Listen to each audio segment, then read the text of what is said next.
Audio Jungle.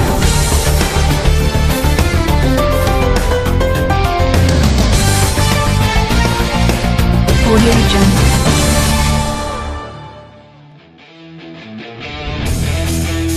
Audio Jungle.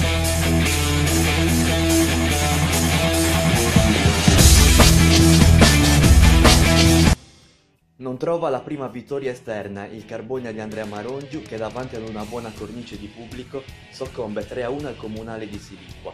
L'avvio della formazione ospite, ma il gol iniziale al settimo è del Siliqua, con Cacciuto che di testa fa la sponda per l'avvento sul secondo palo del numero 7 Meloni che trafigge Bob. La reazione del Carbonia è immediata, prima Momocosa e poi Marco Fodi impensieriscono il portiere Pilitu. Il gol è su punizione ed è il terzo del bomber Gabriele Concas. Al 36esimo poi però arriva il gol del 2-1 del Siliqua. Ancora Cacciuto all'interno dell'area di rigore mette il pallone sul secondo palo, dove si avventa Cordedu che segna il gol del 2-1. Il primo tempo finisce così. Nella ripresa il Carbonia prova la reazione, ma il terzo gol è ancora di Meloni, cross dalla sinistra e il giocatore con la maglia numero 7 è il più lesto di tutto a trafiggere Bob. Il Carbonia prova una reazione, ma il tutto si ferma con una traversa a 2 minuti dal termine.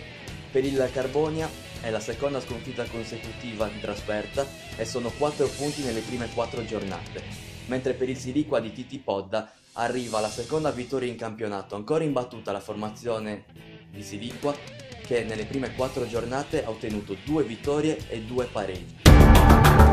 Audio Jungle.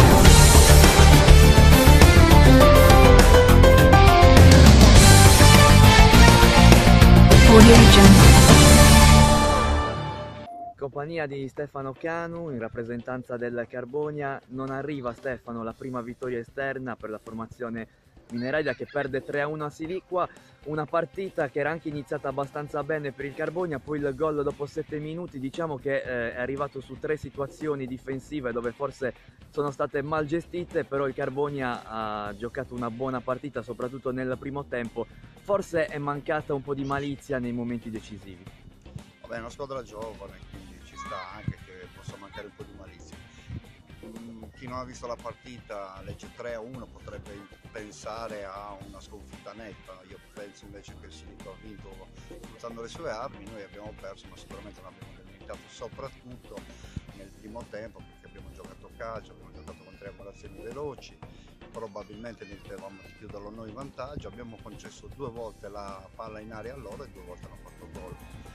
Onore a loro che sfruttano al meglio queste occasioni, però secondo me bisognerebbe giocare un po' di più a calcio, no? I lanci lunghi alla fine non credo che paghino. Adesso è iniziato un periodo di 2 settimane dove il Carbonia dovrà affrontare 5 partite contro formazioni di alto livello come Arbus mercoledì in Coppa Italia, poi in campionato Seulo, Carloforte nel turno infrasettimanale e nuovamente Arbus in campionato. E pesano anche alcune assenze, quindi mister Marongiu dovrà schierare obbligatoriamente praticamente una formazione forzata. Sì, magari gli possono mancare, come dire, dei cambi perché ci sono degli infortuni nello stesso ruolo, quindi però sappiamo di dover fare un campionato di transizione, di fare un campionato con tanti giovani, abbiamo un serbatoio molto fiorente nel settore giovanile, andremo avanti con i mezzi che abbiamo, non è nostra abitudine come dire, piangerci addosso, 11 in campo e quindi vediamo, poi come oggi abbiamo fatto la nostra buona gara con il centrocampo tutto di fuori quota al cospetto di una squadra che schierava giocatori che hanno vinto campionati di eccellenza e di promozione, quindi anzi ti ripeto che nel primo tempo il risultato doveva essere sicuramente ad appannaggio nostro, non è andata così ma rispettiamo quello che è l'andamento e il risultato del campo, complimenti a Siliqua ma noi abbiamo altre armi per giocare a pallone. Grazie Stefano. Prego, un saluto a tutti.